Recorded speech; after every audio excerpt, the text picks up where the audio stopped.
हरे कृष्ण, हर हर महादेव। आप सभी पर महादेव का आशीर्वाद सदैव बना रहे। आज सुनिए फाल्गुन मास महात्म्य के छठे दिन की कथा। देवर्षि नारद ने पूछा, हे पूज्य पिताजी, दृढ़ता पूर्वक उत्तम व्रत का पालन करने वाले दक्ष ने तपस्या करके देवी से कौन सा वरदान प्राप्त किया तथा वे देवी किस प्रकार दक्ष की कन्या हुई। तब ब्रह्मा जी कहने लगे कि हे नारद, तुम धन्य हो। इन सभी मुनियों के साथ भक्ति पूर्वक इस प्रसंग को सुनो। मेरी आज्ञा पाकर उत्तम बुद्धि वाले महाप्रजापति दक्ष ने क्षीर सागर के उत्तर तट पर स्थित हो देवी जगदम्बिका को पुत्री के रूप में प्राप्त करने की इच्छा तथा उनके प्रत्यक्ष दर्शन की कामना के लिए उन्हें हृदय मंदिर में विराजमान करके तपस्या प्रारंभ कर दी। दक्ष ने मन को संयम में रखकर दृढ़ता पूर्वक कठोर व्रत का पालन करते हुए शौच, संतोष आदि नियमों से युक्त होकर 3000 दिव्य वर्षों तक तप किया। वे कभी जल पीकर रहते, कभी हवा पीते और कभी सर्वथा उपवास किया करते थे। भोजन के नाम पर कभी सूखे पत्ते चबा लेते थे। हे मुनिश्रेष्ठ नारद, तदंतर यम नियमादि से युक्त हो जगदम्बा की पूजा में लगे हुए दक्ष को देवी शिवा ने प्रत्यक्ष दर्शन दिया। जगन्मयी जगदम्बा का प्रत्यक्ष दर्शन पाकर प्रजापति दक्ष ने अपने आप को कृतकृत्य माना। वे कालिका देवी सिंह पर आरूढ़ थी। उनकी अंग कांति श्याम थी, मुख बड़ा ही मनोहर था।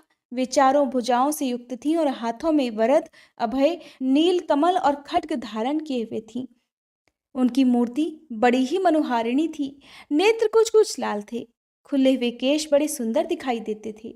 उत्तम प्रभा से प्रकाशित होने वाली उन जगदम्बा को भलीभांति प्रणाम करके दक्ष विचित्र वचनावलियों द्वारा उनकी स्तुति करते हुए कहने लगे। दक्ष ने कहा, हे जगदम्ब, हे महामाये, जगदीशे, महेश्वरी, आपको नमस्कार है। आपने कृपा करके मुझे अपने स्वरूप का दर्शन कराया है। हे भगवती, हे आद्य, मुझ पर प्रसन्न होइए।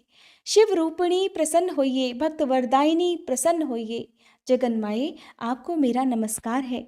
श्री ब्रह्मा जी कहते हैं, हे मुने, संयत चित्त वाले दक्ष के इस प्रकार स्तुति करने पर महेश्वरी शिवा ने स्वयं ही उनके अभिप्राय को जान लिया। तब भी दक्ष से इस प्रकार कहने लगी, हे दक्ष, तुम्हारी इस उत्तम भक्ति से मैं बहुत संतुष्ट हूँ। तुम अपना मनोवांछित वर मांगो। तुम्हारे लिए मुझे कुछ भी अदेय नहीं है। तब जगदम्बिका की ये बात सुनकर प्रजापति दक्ष बड़े प्रसन्न हुए और उन शिवा को बारंबार प्रणाम करते हुए बोले, हे जगदम्ब, हे महामाये, यदि आप मुझे वर देने के लिए उद्यत हैं तो मेरी बात सुनिए और प्रसन्नतापूर्वक मेरी इच्छा पूर्ण कीजिए। मेरे स्वामी जो भगवान शिव है, वे रुद्र नाम धारण करके ब्रह्मा जी के पुत्र रूप से अवतीर्ण हुए हैं। वे परमात्मा शिव के पूर्णावतार हैं, परंतु आपका कोई अवतार नहीं हुआ। फिर उनकी पत्नी कौन होगी? अतः हे शिवे, आप भूतल पर अवतीर्ण होकर उन महेश्वर को अपने रूप लावण्य से मोहित कीजिए। देवी, आपके सिवा दूसरी कोई स्त्री रुद्रदेव को कभी मोहित नहीं कर सकती। इसलिए आप मेरी पुत्री होकर इस समय महादेव जी की पत्नी होइए। इस प्रकार सुंदर लीला करके आप हर मोहिनी अर्थात भगवान शिव को मोहित करने वाली बनिए। देवी, यही मेरे लिए वर है। ये केवल मेरे ही स्वार्थ की बात हो ऐसा कभी नहीं सोचना चाहिए। इसमें मेरे ही साथ संपूर्ण जगत का भी हित है। ब्रह्मा, विष्णु और शिव में से ब्रह्मा जी की प्रेरणा से ही मैं यहाँ आया हूँ। प्रजापति दक्ष के ऐसे वचन सुनकर जगदम्बिका शिवा हंस पड़ी और मन ही मन भगवान शिव का स्मरण करके यों बोली, तात, हे प्रजापति दक्ष, मेरी उत्तम बात सुनो। मैं सत्य कहती हूँ, तुम्हारी भक्ति से मैं अत्यंत प्रसन्न होकर तुम्हें संपूर्ण मनोवांछित वस्तु देने के लिए उद्यत हूँ। दक्ष, यद्यपि मैं महेश्वरी हूँ, तथापि तुम्हारी भक्ति के अधीन होकर तुम्हारी पत्नी के गर्भ से तुम्हारी पुत्री के रूप में अवतीर्ण होंगी, इसमें कोई संशय नहीं। अनग, मैं अत्यंत दुस्सह तपस्या करके ऐसा प्रयत्न करूंगी जिससे महादेव जी का वर पाकर उनकी पत्नी हो जाऊं। इसके सिवा और किसी उपाय से कोई कार्य सिद्ध नहीं हो सकता, क्योंकि वे भगवान सदाशिव सर्वथा निर्विकार हैं, ब्रह्मा और विष्णु के भी सेव्य हैं तथा नित्य परिपूर्ण रूप ही हैं। मैं सदा उनकी दासी और प्रिया हूँ। प्रत्येक जन्म में वे नाना रूपधारी शंभु ही मेरे स्वामी होते हैं। भगवान सदाशिव अपने दिए हुए वर के प्रभाव से ब्रह्मा जी की भ्रकुटी से रुद्र रूप में अवतीर्ण हुए हैं। मैं भी उनके वर से उनकी आज्ञा के अनुसार यहाँ अवतार लूंगी। हे तात, अब तुम अपने घर को जाओ। इस कार्य में जो मेरी दूती अथवा सहायिका होगी उसे मैंने जान लिया है। अब शीघ्र ही मैं तुम्हारी पुत्री होकर महादेव जी की पत्नी बनूंगी। दक्ष से ये उत्तम वचन कहकर मन ही मन शिव जी की आज्ञा प्राप्त करके देवी शिवा ने शिव के चरणान बिंदों का चिंतन करते हुए फिर कहा, हे प्रजापति, परंतु मेरा एक प्रण है, उसे तुम्हें सदा मन में रखना चाहिए। मैं उस प्रण को सुना देती हूँ, तुम उसे सत्य समझो, मिथ्या मत मानो। यदि कभी मेरे प्रति तुम्हारा आदर घट जाएगा, तब उसी समय मैं अपने शरीर को त्याग दूंगी, अपने स्वरूप में लीन हो जाऊंगी अथवा दूसरा शरीर धारण कर लूंगी। और मेरा ये कथन एकदम सत्य है। प्रजापति, प्रत्येक सर्ग या कल्प के लिए तुम्हें ये वर दे दिया गया, मैं तुम्हारी पुत्री होकर भगवान शिव की पत्नी होंगी। मुख्य प्रजापति दक्ष से ऐसा कहकर महेश्वरी शिवा उनके देखते ही देखते वहीं अंतर्ध्यान हो गई। दुर्गा जी के अंतर्ध्यान होने पर दक्ष भी अपने आश्रम को लौट गए और ये सोचकर प्रसन्न रहने लगे कि अब देवी शिवा मेरी पुत्री होने वाली हैं। ब्रह्मा जी कहते हैं, हे नारद, प्रजापति दक्ष अपने आश्रम में जाकर मेरी आज्ञा पाकर हर्ष भरे मन से नाना प्रकार की मानसिक सृष्टि करने लगे। उस प्रजा सृष्टि को बढ़ती हुई न देखकर प्रजापति दक्ष ने अपने पिता मुझ ब्रह्मा से कहा, ब्राह्मण, हे तात, हे प्रजानाथ, प्रजा बढ़ ही नहीं रही है। हे प्रभु, मैंने जितने जीवों की सृष्टि की थी वे सब तो उतने ही रह गए हैं। हे प्रजानाथ, मैं क्या करूं? जिस उपाय से ये जीव अपने आप बढ़ने लगे वो उपाय मुझे बताइए। तदनुसार मैं प्रजा की सृष्टि करूंगा और इसमें कोई संशय नहीं। तब मैंने कहा कि हे तात, हे प्रजापति दक्ष, मेरी उत्तम बात सुनो और उसके अनुसार ही कार्य करो। सुर श्रेष्ठ भगवान शिव तुम्हारा कल्याण करेंगे। हे प्रजेश, प्रजापति पंचजन अर्थात वीरण की जो परम सुंदरी पुत्री असकनी है, उसे तुम पत्नी रूप से ग्रहण करो।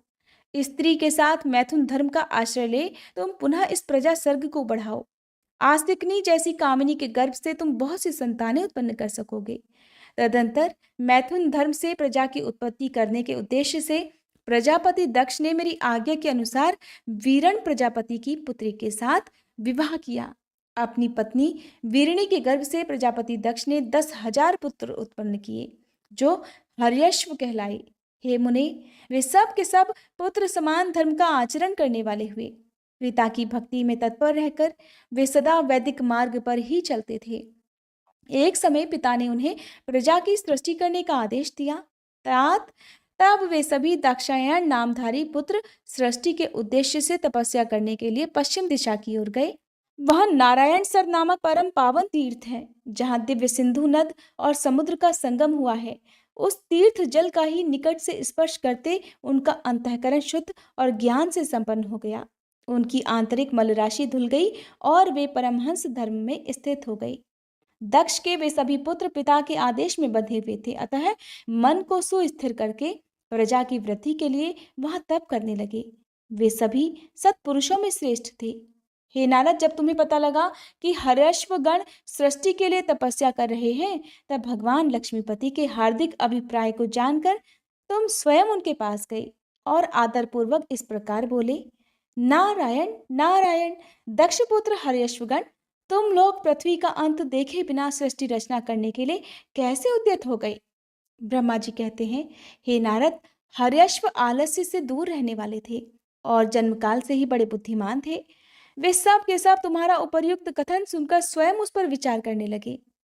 उन्होंने ये विचार किया कि जो उत्तम शास्त्र रूपी पिता के निवृत्ति परक आदेश को नहीं समझता, वो केवल रज आदि गुणों पर विश्वास करने वाला पुरुष सृष्टि निर्माण का कार्य कैसे आरंभ कर सकता है। ऐसा निश्चय करके वे उत्तम बुद्धि और एक चित्त वाले दक्ष कुमार नारद को प्रणाम करके और उनकी परिक्रमा करके ऐसे पथ पर चले गए जहां जाकर कोई वापस नहीं लौटता है। नारद, तुम भगवान शंकर के मन हो और मुने, तुम समस्त लोकों में अकेले विचरा करते हो। तुम्हारे मन में कोई विकार नहीं है, क्योंकि तुम सदा महेश्वर की मनोवृत्ति के अनुसार ही कार्य करते हो।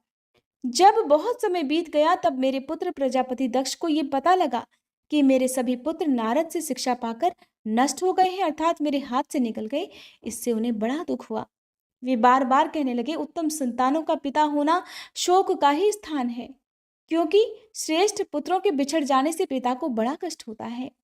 शिव जी की माया से मोहित होने से दक्ष को पुत्र वियोग के कारण बहुत शोक होने लगा। तब मैंने आकर अपने पुत्र दक्ष को बड़े प्रेम से समझाया और सांत्वना दी। देव का विधान प्रबल होता है, इत्यादि बातें बताकर उनके मन को शांत किया। मेरे सांत्वना देने पर दक्ष पुनः पंचकन्या आसिकनी के गर्भ से शबलाश्व नाम के एक सहस्त्र पुत्र उत्पन्न किए।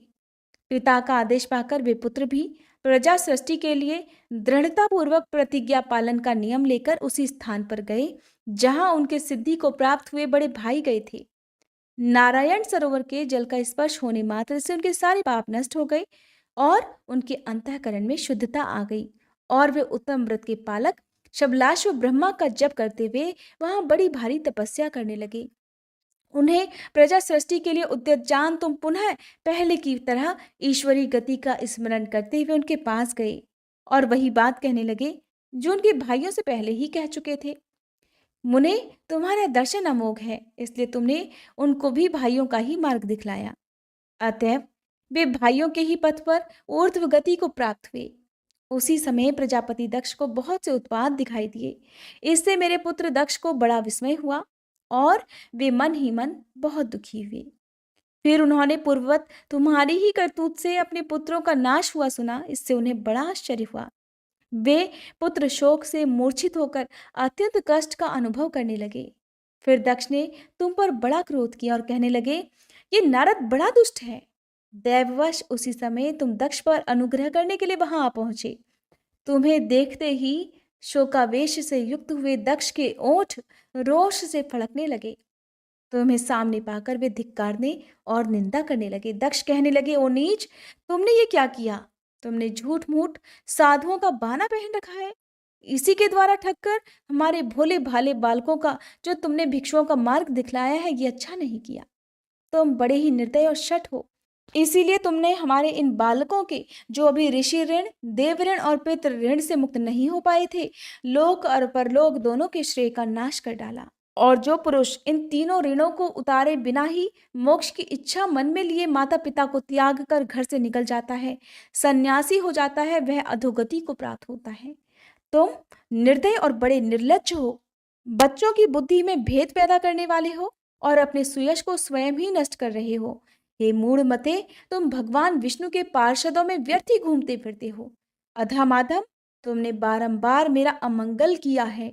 अतः आज से तीनों लोकों में विचरते हुए तुम्हारा पैर कहीं स्थिर नहीं रहेगा, अथवा कहीं भी तुम्हें ठहरने के लिए सुस्थिर ठौर ठिकाना नहीं मिलेगा।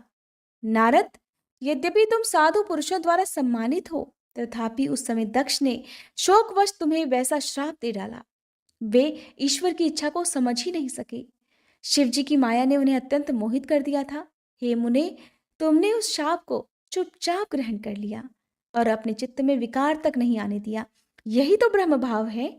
ईश्वर कोटि के महात्मा पुरुष स्वयं शाप को मिटा देने में समर्थ होने पर भी उसे सह लेते हैं। श्री ब्रह्मा जी कहते हैं, हे देवर्षि, इसी समय दक्ष के इस बर्ताव को जानकर मैं भी वहां आ पहुंचा और पूर्ववत उन्हें शांत करने के लिए सांत्वना देने लगा। तुम्हारी प्रसन्नता को बढ़ाते हुए मैंने दक्ष के साथ तुम्हारा सुंदर स्नेहपूर्ण संबंध स्थापित कराया। तुम मेरे पुत्र हो, मुनियों में श्रेष्ठ और संपूर्ण देवताओं के प्रिय हो, अतः बड़े प्रेम से तुम्हें आश्वासन देकर मैं फिर से अपने स्थान पर आ गया। तदंतर प्रजापति दक्ष ने मेरी अनुनय के अनुसार अपनी पत्नी के गर्भ से 60 सुंदर कन्याओं को जन्म दिया और आलस्य रहित होकर धर्म आदि के साथ उन सभी का विवाह कर दिया। हे मुनीश्वर, मैं उसी प्रसंग को बड़े प्रेम से कह रहा हूं, तुम सुनो। हे मुने, दक्ष ने अपनी 10 कन्याएं विधि पूर्वक धर्म को ब्याह दी, 13 कन्याएं कश्यप मुनि को दे दी और 27 कन्याओं का विवाह उन्होंने चंद्रमा के साथ कर दिया। भूत या बहुपुत्र अंगिरा तथा कृशास्व को उन्होंने 2-2 कन्याएं दी और शेष 4 कन्याओं का विवाह तार्क्ष अर्थात अरिष्टनेमि के साथ कर दिया। इन सब की संतान परंपराओं से तीनों लोक भरे पड़े हैं, अतः विस्तार भय से उनका वर्णन नहीं किया जाता। कुछ लोग शिवा या सती को दक्ष की ज्येष्ठ पुत्री बताते हैं, दूसरे लोग उन्हें मझली पुत्री मानते हैं, तो कुछ लोग अन्य सबसे छोटी पुत्री मानते हैं। कल्प भेद से ये तीनों मत ठीक है। पुत्र और पुत्रियों की उत्पत्ति के पश्चात पत्नी सहित प्रजापति दक्ष ने बड़े प्रेम से मन ही मन जगदम्बिका का ध्यान किया, साथ ही गदगद वाणी से प्रेम पूर्वक उनकी स्तुति भी की। बारंबार अंजलि बांधकर नमस्कार करते हुए वे विनीत भाव से देवी को मस्तक झुकाते थे। इससे देवी शिवा संतुष्ट हुई और उन्होंने अपने प्रण की पूर्ति के लिए मन ही मन विचार किया कि अब मैं वीरिणी के गर्भ से अवतार लूं। ऐसा विचार कर वे जगदम्बा दक्ष के हृदय में निवास करने लगी। हे मुनि श्रेष्ठ, उस समय दक्ष की बड़ी शोभा होने लगी। फिर उत्तम मुहूर्त देखकर दक्ष ने अपनी पत्नी में प्रसन्नता पूर्वक गर्भाधान किया। तब दयालु शिवा दक्ष पत्नी के चित्त में निवास करने लगी। उनमें गर्भधारण के सभी चिन्ह प्रकट हो गए। हे तात, उस अवस्था में वीरिणी की शोभा भी बढ़ गई और उसके चित्त में अधिक हर्ष छा गया। भगवती शिवा के निवास के प्रभाव से वीरिणी महामंगल रूपिणी हो गई। दक्ष ने अपने कुल संप्रदाय, वेद ज्ञान और हार्दिक उत्साह के अनुसार बड़ी प्रसन्नता के साथ पुंसवन आदि संस्कार संबंधी श्रेष्ठ क्रियाएं संपन्न की। उन कर्मों के अनुष्ठान के समय महान उत्सव हुआ। प्रजापति ने ब्राह्मणों को उनकी इच्छा के अनुसार धन दिया। उस अवसर पर वीरिणी के गर्भ में देवी का निवास हुआ जानकर श्री विष्णु आदि सभी देवताओं को बड़ी प्रसन्नता हुई। उन सब ने वहां आकर जगदम्बा का स्तवन किया और समस्त लोगों का उपकार करने वाली देवी शिवा को बारंबार प्रणाम किया। ये सब देवता प्रसन्नचित हो दक्ष प्रजापति तथा वीरिणी की भूरी भूरी प्रशंसा करके अपने अपने स्थान को लौट गए।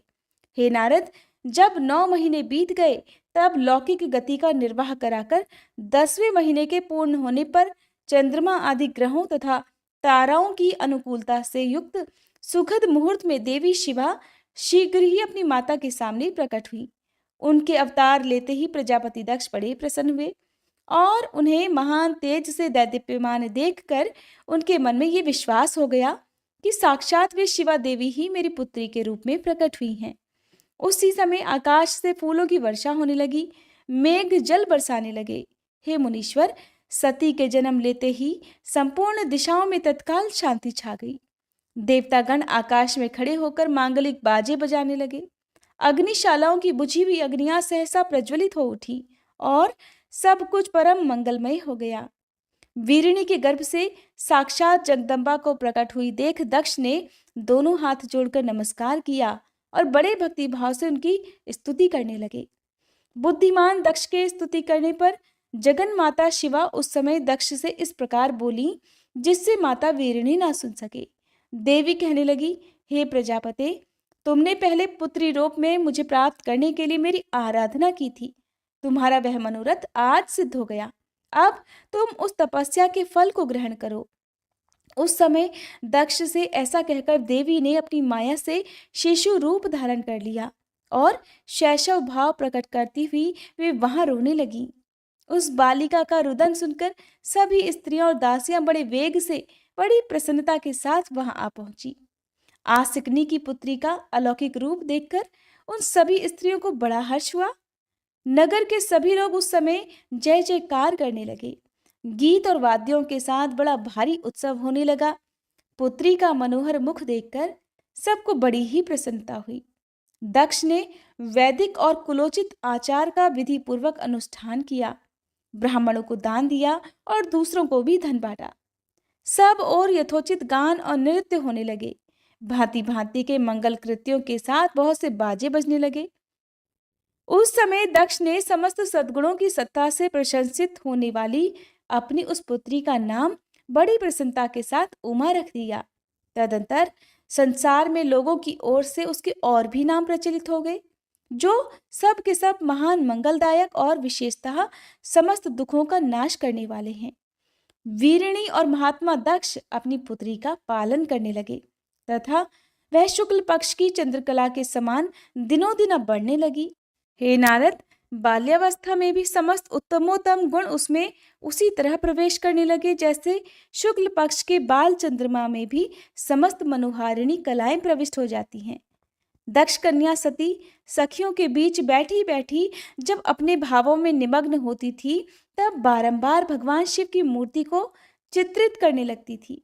मंगलमयी सती जब बाल्योचित सुंदर गीत गाती तब वह स्थाणु, हर और रुद्र नाम लेकर स्मर शत्रु शिव का स्मरण किया करती थी।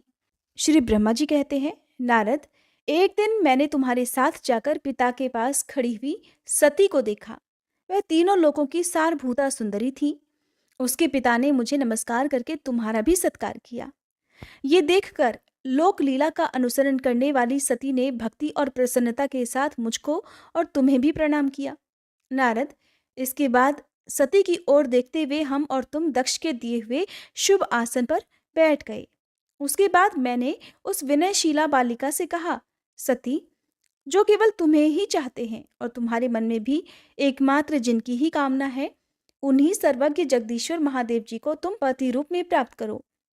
शुभे, जो तुम्हारे सिवा दूसरी किसी स्त्री को पत्नी रूप में ना तो ग्रहण कर सके हैं, न करते हैं और न भविष्य में ही ग्रहण करेंगे, वे ही भगवान शिव तुम्हारे पति हों। वे तुम्हारे ही योग्य हैं, किसी दूसरे के नहीं। नारद, सती से ऐसा कहकर मैं प्रजापति दक्ष के घर में देर तक ठहरा रहा। फिर उनसे विदा लेकर मैं और तुम दोनों अपने अपने स्थान को चले आए। मेरी बात को सुनकर दक्ष को बड़ी प्रसन्नता हुई। उनकी सारी मानसिक चिंता दूर हो गई और उन्होंने अपनी पुत्री को परमेश्वरी समझकर गोद में उठा लिया। इस प्रकार कुमारोचित सुंदर लीला विहारों से सुशोभित होती हुई भक्त वत्सला सती, जो स्वेच्छा से मानव रूप धारण करके प्रकट हुई थी, कुमारावस्था को पार कर गई। बाल्यावस्था बिताकर जब थोड़ी युवावस्था को प्राप्त हुई सती अत्यंत तेज और शोभा से संपन्न होकर संपूर्ण अंगों से मनोहर दिखाई देने लगी। लोकेश दक्ष ने देखा कि सती के शरीर में अब युवावस्था के लक्षण प्रकट होने लगे हैं। तब उनके मन में ये चिंता हुई कि मैं महादेव जी के साथ इनका विवाह कैसे करूं। सती स्वयं भी महादेव जी को पाने की प्रतिदिन अभिलाषा रखती थी, इसलिए पिता के मनोभाव को समझकर वे माता के पास गईं। विशाल बुद्धि वाली सती रूपिणी परमेश्वरी शिवा ने अपनी माता वीरिणी से भगवान शंकर की प्रसन्नता के लिए तपस्या करने के लिए आज्ञा मांगी। माता की आज्ञा मिल गई, इसलिए दृढ़तापूर्वक व्रत का पालन करने वाली सती ने महेश्वर को पति रूप में प्राप्त करने के लिए अपने ही घर पर उनकी आराधना आरंभ कर दी। आश्विन मास में नंदा अर्थात प्रतिपदा, षष्ठी और एकादशी तिथियों में उन्होंने भक्ति पूर्वक गुड़, भात और नमक चढ़ाकर भगवान शिव का पूजन किया और उन्हें नमस्कार करके उसी नियम के साथ उस मास को बिताया। कार्तिक मास की चतुर्दशी को सजाकर रखे हुए मालपुओं और खीर से परमेश्वर शिव की आराधना करके वे नित्य निरंतर उनका चिंतन करने लगी। मार्गशीर्ष मास के कृष्ण पक्ष की अष्टमी तिथि को तिल, जौ और चावल से हर की पूजा करके ज्योतिर्मय दीप दिखाकर अथवा आरती करके सती अपना दिन बिताती थी।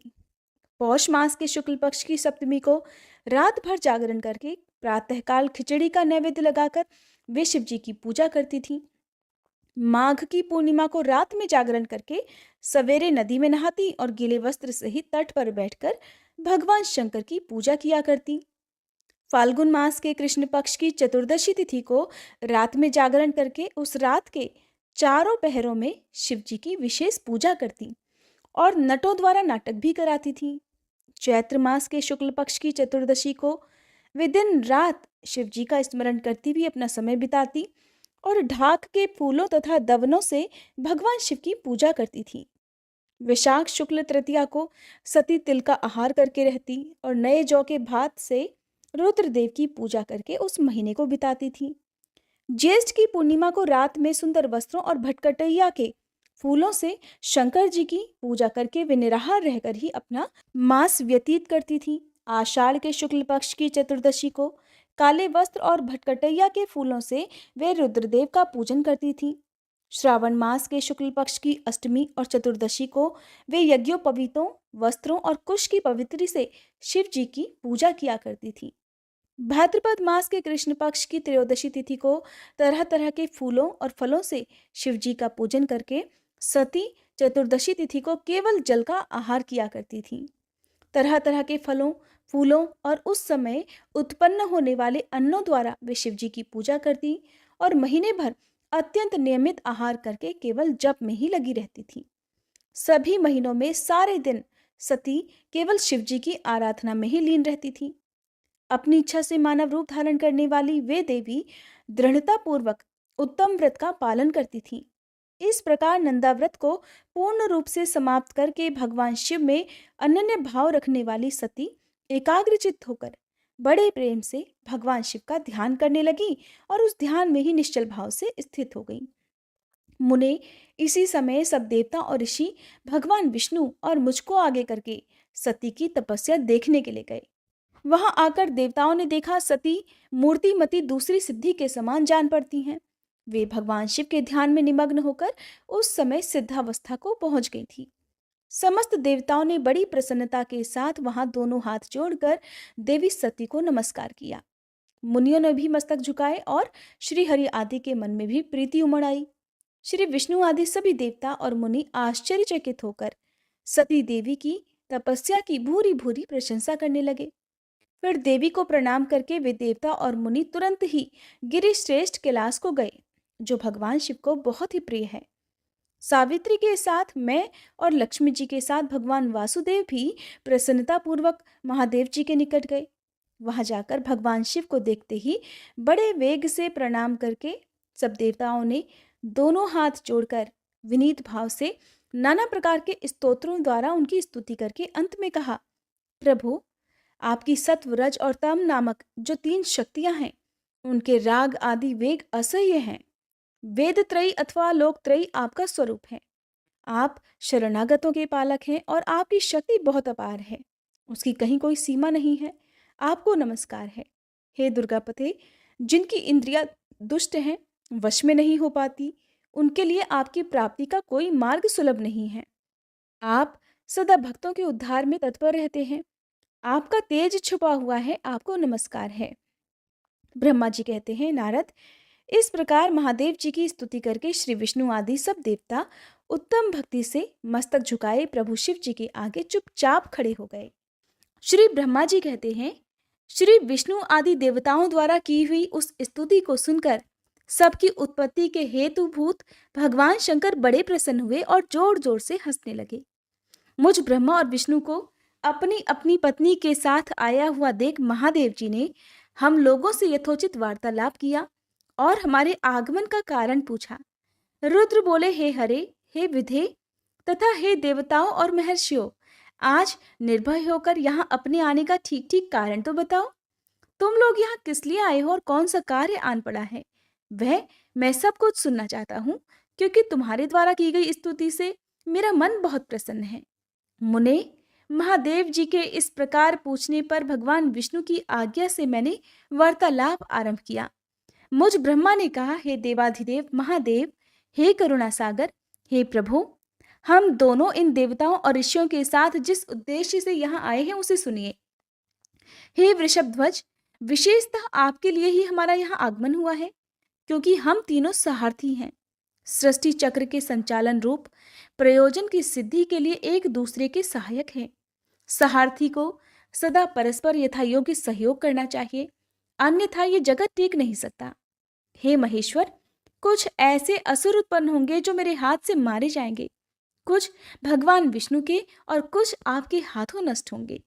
महाप्रभु, कुछ असुर ऐसे भी होंगे जो आपके वीर्य से उत्पन्न हुए पुत्र के हाथों से ही मारे जा सकेंगे। प्रभु, कभी कोई विरले ही असुर ऐसे होंगे जो माया के हाथों द्वारा वध को प्राप्त होंगे। आप भगवान शंकर की कृपा से ही देवताओं को सदा उत्तम सुख प्राप्त होगा। घोर असुरों का विनाश करके आप जगत को सदा स्वास्थ्य और अभय प्रदान करेंगे।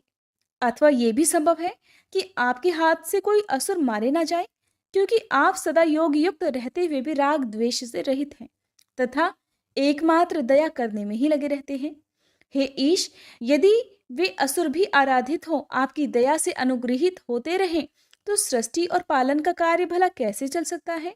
अतः हे वृषभध्वज, आपको प्रतिदिन सृष्टि आदि के उपर्युक्त कार्य करने के लिए तैयार रहना चाहिए।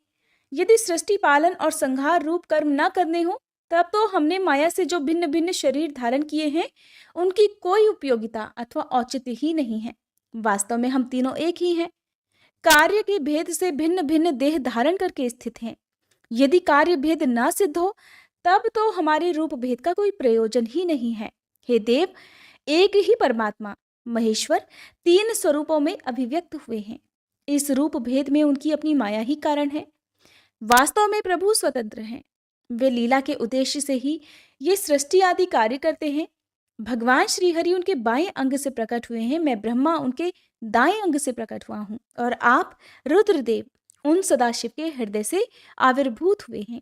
अतः आप ही शिव के पूर्ण रूप हैं। हे प्रभु, इस प्रकार अभिन्न रूप होते हुए भी हम तीन रूपों में प्रकट हैं। हे सनातन देव, हम तीनों उन्हीं भगवान सदाशिव और शिवा के पुत्र हैं। इस यथार्थ तत्व का आप हृदय से अनुभव कीजिए। हे प्रभु, मैं और श्री विष्णु आपके आदेश से प्रसन्नता पूर्वक लोक की सृष्टि और पालन के कार्य कर रहे हैं तथा कार्य कारणवश सपत्नीक भी हो गए हैं। अतः आप भी विश्व हित के लिए तथा देवताओं को सुख पहुंचाने के लिए एक परम सुंदरी रमणी को अपनी पत्नी बनाने के लिए ग्रहण कीजिए। हे महेश्वर, एक बात और है, उसे भी सुनिए। मुझे पहले के वृतांत का स्मरण हो आया है। पूर्व काल में आपने ही शिव रूप से जो बातें हमारे सामने कही थी, वही इस समय सुना रहा हूं। हे प्रभु, आपने कहा था कि हे ब्राह्मण, मेरा ऐसा ही उत्तम रूप तुम्हारे अंग विशेष ललाट से प्रकट होगा, जिसकी लोक में रुद्र नाम से प्रसिद्धि होगी। तुम ब्रह्मा सृष्टिकर्ता हो गए, श्री हरि जगत का पालन करने वाले हुए, और मैं सगुण रुद्र रूप होकर संहार करने वाला होऊंगा। एक स्त्री के साथ विवाह करके लोक के उत्तम कार्य की सिद्धि करूंगा। अपनी कही हुई इस बात को याद करके हे प्रभु, अपनी ही पूर्व प्रतिज्ञा को पूर्ण कीजिए। हे स्वामिन, आपका ये आदेश है कि मैं सृष्टि करूं, श्री हरि पालन करें और आप स्वयं संहार के हेतु बनकर प्रकट हों। सो आप साक्षात शिव ही संहारकर्ता के रूप में प्रकट हुए हैं। आपके बिना तो हम दोनों अपना अपना कार्य करने में समर्थ ही नहीं है। हे प्रभु, हे भगवान, अतः आप एक ऐसी कामिनी को स्वीकार कीजिए जो लोकहित के कार्य में तत्पर रहे। हे शंभो, जैसे लक्ष्मी जी भगवान विष्णु की और सरस्वती मेरी सहधर्मिणी है, उसी प्रकार आप इस समय अपनी जीवन सहचरी प्राण वल्लभा को ग्रहण कीजिए। मेरी ये बात सुनकर लोकेश्वर महादेव जी के मुख पर मुस्कुराहट दौड़ गई। वे श्री हरि के सामने मुझसे इस प्रकार बोले। भगवान कहने लगे, हे ब्राह्मण, हे हरे, तुम दोनों मुझे सदा ही अत्यंत प्रिय हो। तुम दोनों को देखकर मुझे बड़ा आनंद मिलता है। तुम लोग समस्त देवताओं में श्रेष्ठ और त्रिलोकी के स्वामी हो। लोकहित के कार्य में मन लगाए रखकर तुम दोनों का वचन मेरी दृष्टि में अत्यंत गौरवपूर्ण है। किंतु हे सुरश्रेष्ठ गण, मेरे लिए विवाह करना उचित नहीं होगा, क्योंकि मैं तपस्या में संलग्न रहकर सदा संसार से विरक्त ही रहता हूं, और योगी के रूप में तो मेरी प्रसिद्धि है। जो निवृत्ति के सुंदर मार्ग पर स्थित है, अपने आत्मा में ही रमण करता है, आनंद मनाता है, निरंजन अर्थात माया से निर्लिप्त है, और जिसका शरीर अवधूत अर्थात दिगंबर है, जो ज्ञानी, आत्मदर्शी और कामना से शून्य है, जिसके मन में कोई विकार नहीं है, जो भोगों से दूर रहता हो, और जो सदा अपवित्र और अमंगल वेशधारी है, उसे संसार में कामिनी से क्या प्रयोजन है? ये इस समय मुझे बताओ तो सही। मुझे तो सदा केवल योग में लगे रहने पर ही आनंद आता है। ज्ञानहीन पुरुष योग को छोड़कर भोग को अधिक महत्व देता है। संसार में विवाह करना पराये बंधन में बंधना है। इसे बहुत बड़ा बंधन ही तो समझना चाहिए। इसीलिए मैं सत्य सत्य कहता हूं, विवाह के लिए मेरे मन में थोड़ी सी भी अभिरुचि नहीं है। आत्मा ही अपना उत्तम अर्थ या स्वार्थ है। उसका भली भांति चिंतन करने के कारण मेरी लौकिक स्वार्थ में प्रवृत्ति नहीं होती। तथापि जगत के हित के लिए तुमने जो कुछ भी कहा है, मैं उसे करूंगा। तुम्हारे वचन को गरिष्ठ मानकर अथवा अपनी कही हुई बात को पूर्ण करने के लिए मैं अवश्य ही विवाह करूंगा, क्योंकि मैं सदा भक्तों के वश में रहता हूं। और जैसे मैं नारी को प्रिय पत्नी के रूप में ग्रहण करूंगा और जैसी शर्त के साथ ग्रहण करूंगा, अब उसे भी सुनो। हे हरे, हे ब्राह्मण, मैं जो कुछ कहता हूं वह सर्वथा उचित ही है। जो नारी मेरे तेज को विभाग पूर्वक ग्रहण कर सके, जो योगिनी तथा इच्छानुसार रूप धारण करने वाली हो, उसी को तुम पत्नी बनाने के लिए मुझे बताओ। जब मैं योग में तत्पर रहूं, तब उसे भी योगिनी बनकर रहना होगा, और जब मैं कामासक्त हूं, तब उसे भी कामिनी के रूप में ही मेरे पास रहना होगा। वेद वेत्ता विद्वान जिन्हें अविनाशी बतलाते हैं, उन ज्योति स्वरूप सनातन शिव का मैं सदा चिंतन करता हूं और करता रहूंगा।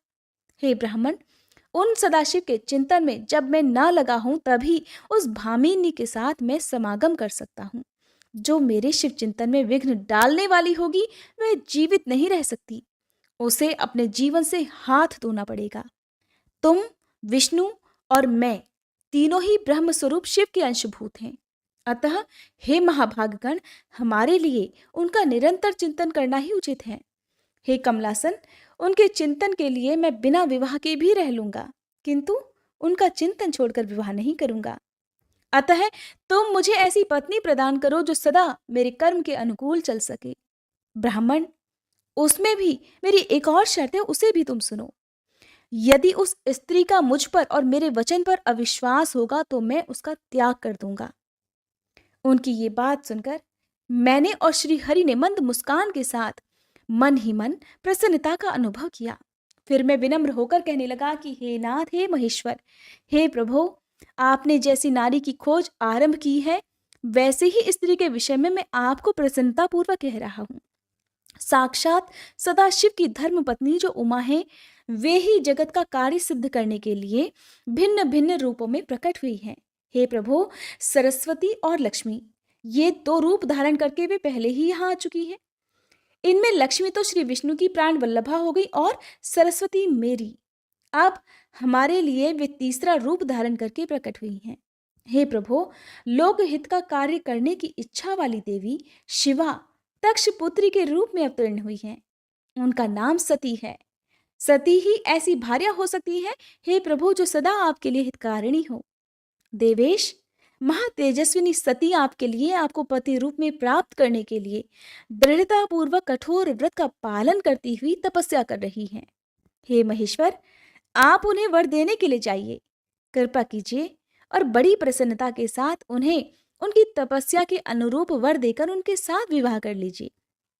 हे शंकर, भगवान विष्णु की, मेरी तथा इन संपूर्ण देवताओं की यही इच्छा है। आप अपनी शुभ दृष्टि से हमारी इच्छा को पूर्ण कीजिए, जिससे हम आदर पूर्वक इस उत्सव को देख सकें। ऐसा होने से तीनों लोकों में सुख देने वाला परम मंगल होगा और सबकी सारी चिंता मिट जाएगी, इसमें कोई संशय नहीं है। तदंतर मेरी बात समाप्त होने पर लीला विग्रह धारण करने वाले भक्त वत्सल महेश्वर से मधुसूदन अच्युत ने इसी का समर्थन किया। तब भक्त वत्सल भगवान शिव ने हंसकर कहा, बहुत अच्छा, ऐसा ही होगा। उनके ऐसा कहने पर हम दोनों उनसे आज्ञा लेकर अपनी अपनी पत्नी तथा देवताओं और मुनियों के साथ अत्यंत प्रसन्न होकर अपने अपने अभीष्ट स्थान को चले आए। श्री ब्रह्मा जी कहते हैं, हे मुने, उधर सती ने आश्विन मास के शुक्ल पक्ष की अष्टमी तिथि को उपवास करके भक्ति भाव से सर्वेश्वर शिव का पूजन किया। इस प्रकार नंदाव्रत पूर्ण होने पर नवमी तिथि को दिन में ध्यान मग्न हुई सती को भगवान शिव ने प्रत्यक्ष दर्शन दिया। उनका श्री विग्रह सर्वांग सुंदर और गौर वर्ण का था। उनके 5 मुख थे और प्रत्येक मुख में 3-3 नेत्र थे। भाल देश में चंद्रमा शोभा पा रहा था। उनका चित्त प्रसन्न था और कंठ में नील चिन्ह दृष्टि गोचर होता था। उनकी 4 भुजाएं थी। उन्होंने हाथों में त्रिशूल, ब्रह्म कपाल, वर तथा अभय धारण कर रखे थे। भस्ममय अंगराग से उनका सारा शरीर उद्भासित हो रहा था। गंगा जी उनके मस्तक की शोभा बढ़ा रही थी। उनके सभी अंग बड़े मनोहर थे। वे महान लावण्य के धाम जान पड़ते थे। उनके मुख करोड़ों चंद्रमाओं के समान प्रकाशमान और आहृतजनक थे। उनकी अंग कांति करोड़ों कामदेवों को तिरस्कृत कर रही थी तथा उनकी आकृति स्त्रियों के लिए सर्वथा ही प्रिय थी। देवी सती ने ऐसे सौंदर्य माधुर्य से युक्त प्रभु महादेव जी को प्रत्यक्ष देखकर उनके चरणों की वंदना की। उस समय उनका मुख लज्जा से झुका हुआ था। तपस्या के पुंज का फल प्रदान करने वाले महादेव जी उन्हीं के लिए कठोर व्रत धारण करने वाली सती को पत्नी बनाने के लिए प्राप्त करने की इच्छा रखते हुए भी उनसे इस प्रकार बोले। महादेव जी ने कहा, उत्तम व्रत का पालन करने वाली हे दक्ष नंदिनी, मैं तुम्हारे इस व्रत से बहुत प्रसन्न हूं, इसलिए कोई वर मांगो। तुम्हारे मन को जो अभीष्ट होगा वही वर मैं तुम्हें दूंगा। श्री ब्रह्मा जी कहते हैं, हे मुने, जगदीश्वर महादेव जी यद्यपि सती के मनोभाव को जानते थे तो भी उनकी बात सुनने के लिए कहने लगे, देवी कोई वर मांगो। परंतु सती लज्जा के अधीन हो गई थी, इसलिए उनके हृदय में जो बात थी उसे वे स्पष्ट शब्दों में कह न सकी। उनका जो अभीष्ट मनोरथ था वह लज्जा से आच्छादित हो गया। प्राण वल्लभ भगवान शिव का प्रिय वचन सुनकर देवी सती अत्यंत प्रेम में मग्न हो गई। इस बात को जानकर भक्त वत्सल भगवान शंकर बड़े प्रसन्न हुए और शीघ्रता पूर्वक बार बार कहने लगे, देवी वर मांगो, वर मांगो। सत्पुरुषों के आश्रयभूत अंतर्यामी शंभु देवी सती की भक्ति के वशीभूत हो गए थे। तब सती ने अपनी लज्जा को रोककर महादेव जी से कहा, हे वर देने वाले प्रभु, मुझे मेरी इच्छा के अनुसार ऐसा वर दीजिए जो टल ना सके। भक्त वत्सल भगवान शंकर ने देखा कि सती अपनी बात पूरी नहीं कह पा रही हैं। तब वे स्वयं ही उनसे बोले, हे देवी, तुम मेरी भार्या हो जाओ। अपने अभीष्ट फल को प्रकट करने वाले उनके इस वचन को सुनकर आनंद मग्न हुई देवी सती चुपचाप खड़ी रह गई, क्योंकि वे तो मनोवांछित वर पा चुकी थीं। फिर दक्ष कन्या प्रसन्न होकर दोनों हाथ जोड़कर मस्तक झुकाकर भक्त वत्सल शिव से बारंबार इस प्रकार कहने लगी, हे देवाधिदेव महादेव, हे प्रभो, हे जगतपते, आप मेरे पिता को कहकर वैवाहिक विधि से मेरा पाणी ग्रहण कीजिए। ब्रह्मा जी कहते हैं, हे नारद, सती की ये बात सुनकर भक्त वत्सल महेश्वर ने प्रेम से उनकी ओर देखकर कहा, प्रिय, ऐसा ही होगा। तब दक्ष कन्या सती भी भगवान शिव को प्रणाम करके भक्ति पूर्वक विदा मांग जाने की आज्ञा प्राप्त करके मोह और आनंद से युक्त होकर अपनी माताजी के पास लौट गई। इधर भगवान शिव भी हिमालय पर अपने आश्रम में प्रवेश करके दक्ष कन्या सती के वियोग से कुछ कष्ट का अनुभव करते हुए उन्हीं का चिंतन करने लगे। हे देवर्षि, फिर मन को एकाग्र करके लौकिक गति का आश्रय लेकर भगवान शंकर ने मन ही मन मेरा स्मरण किया। त्रिशूलधारी महेश्वर के स्मरण करने पर उनकी सिद्धि से प्रेरित होकर मैं तुरंत ही उनके सामने जा खड़ा हुआ। हे तात, हिमालय के शिखर पर जहां सती के वियोग का अनुभव करने वाले महादेव जी विद्यमान थे, वहीं मैं सरस्वती के साथ उपस्थित हो गया। हे देवर्षि, सरस्वती सहित मुझे आया देखकर देवी सती के प्रेम पाश में बंधे हुए शिवजी उत्सुकता पूर्वक इस प्रकार बोले, हे ब्राह्मण, मैं जब से विवाह के कार्य में स्वार्थ बुद्धि कर बैठा हूं, तब से अब मुझे इस स्वार्थ में ही स्वत्व सा प्रतीत होने लगा है। दक्ष कन्या सती ने बड़ी भक्ति से मेरी आराधना की है। उसके नंदाव्रत के प्रभाव से मैंने उसे अभीष्ट वर देने की घोषणा की है। हे ब्राह्मण, तब उसने मुझसे ये वर मांगा कि आप मेरे पति हो जाइए। ये सुनकर सर्वथा संतुष्ट होकर मैंने भी कह दिया कि तुम मेरी पत्नी हो जाओ। तब दाक्षायणी सती मुझसे इस प्रकार बोली कि हे जगतपते, आप मेरे पिता को सूचित करके वैवाहिक विधि से मुझे ग्रहण कीजिए। हे ब्राह्मण, उसकी भक्ति से संतोष होने के कारण मैंने उसका वह अनुरोध भी स्वीकार कर लिया। विधाता, तब सती अपनी माता के घर चली गई और मैं यहाँ चला आया। इसलिए अब तुम मेरी आज्ञा से दक्ष के घर जाओ और ऐसा यत्न करो जिससे प्रजापति दक्ष शीघ्र ही मुझे अपनी कन्या का दान कर दें। उनके इस प्रकार आज्ञा देने पर मैं कृतकृत्य और प्रसन्न हो गया तथा उन भक्त वत्सल विश्वनाथ से इस प्रकार बोला, हे भगवान, हे शंभो, आपने जो कुछ कहा है उस पर भलीभांति विचार करके हम लोगों ने पहले ही उसे सुनिश्चित कर दिया है। हे वृषभध्वज, इसमें मुख्यतः देवताओं का और मेरा भी स्वार्थ है। दक्ष स्वयं ही आपको अपनी पुत्री प्रदान करेंगे, किंतु आपकी आज्ञा से मैं भी उनके सामने आपका ये संदेश कह दूंगा। सर्वेश्वर महाप्रभु महादेव जी से ऐसा कहकर मैं अत्यंत वेगशाली रथ के द्वारा दक्ष के घर जा पहुंचा। नारद जी ने पूछा, हे वक्ताओं में श्रेष्ठ महाभाग विधाता, बताइए, जब सती घर पर लौटकर आई तब दक्ष ने उनके लिए क्या किया? ब्रह्मा जी कहने लगे, तपस्या करके मनोवांछित वर पाकर देवी सती जब घर को लौट गई तब वहां उन्होंने माता पिता को प्रणाम किया। सती ने अपनी सखी के द्वारा माता पिता को तपस्या संबंधी सब समाचार कहलवाया। सखी ने यह भी सूचित किया कि सती को महेश्वर से वर की प्राप्ति हुई है। वे सती की भक्ति से बहुत संतुष्ट हुए हैं। फिर सती के मुंह से सारा वृतांत सुनकर माता पिता को बड़ा आनंद प्राप्त हुआ और उन्होंने महान उत्सव किया। उदार चेता दक्ष और महामनस्विनी वीरिणी ने ब्राह्मणों को उनकी इच्छा के अनुसार द्रव्य दिया तथा अन्यान्य अंधों और दीनों को भी धन बांटा। प्रसन्नता बढ़ाने वाली अपनी पुत्री को हृदय से लगाकर माता वीरिणी ने उनका मस्तक सूंघा और आनंद मग्न होकर उसकी बारंबार प्रशंसा की। तदंतर कुछ समय व्यतीत होने पर धर्मज्ञों में श्रेष्ठ दक्ष इस चिंता में पड़ गए कि मैं अपनी इस पुत्री का विवाह भगवान शंकर के साथ किस प्रकार करूं। महादेव जी प्रसन्न होकर आए थे, पर वे तो चले गए। अब मेरी पुत्री के लिए वे फिर यहाँ कैसे आएंगे? यदि किसी को शीघ्र ही भगवान शिव के निकट भेजा जाए तो ये भी उचित नहीं जान पड़ता, क्योंकि यदि वे इस तरह अनुरोध करने पर भी मेरी पुत्री को ग्रहण ना करें तो मेरी तो याचना ही निष्फल हो जाएगी। इस प्रकार की चिंता में पड़े हुए प्रजापति दक्ष के सामने मैं सरस्वती के साथ सहसा उपस्थित हुआ। मुझ पिता को आया देख दक्ष प्रणाम करके विनीत भाव से खड़े हो गए। उन्होंने मुझ स्वयंभू को यथा योग्य आसन दिया। तदंतर दक्ष ने जब मेरे आने का कारण पूछा, तब मैंने सब बातें बताकर उनसे कहा, हे प्रजापते, भगवान शंकर ने तुम्हारी पुत्री को प्राप्त करने के लिए निश्चय ही मुझे तुम्हारे पास भेजा है। इस विषय में जो श्रेष्ठ कृत्य हो उसका निश्चय करो। जैसे सती ने नाना प्रकार के भावों से तथा सात्विक व्रत के द्वारा भगवान शिव की आराधना की है, उसी तरह वे भी सती की आराधना करते हैं। इसलिए हे दक्ष, भगवान शिव के लिए ही संकल्पित और प्रकट हुई अपनी इस पुत्री को तुम बिना देर किए उनकी सेवा में सौंप दो, इससे तुम कृतकृत्य हो जाओगे।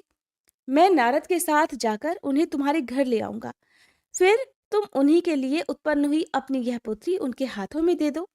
श्री ब्रह्मा जी कहते हैं, हे नारद, मेरी ये बात सुनकर मेरे पुत्र दक्ष को बड़ा हर्ष हुआ। वे अत्यंत प्रसन्न होकर कहने लगे, हे पिताजी, ऐसा ही होगा।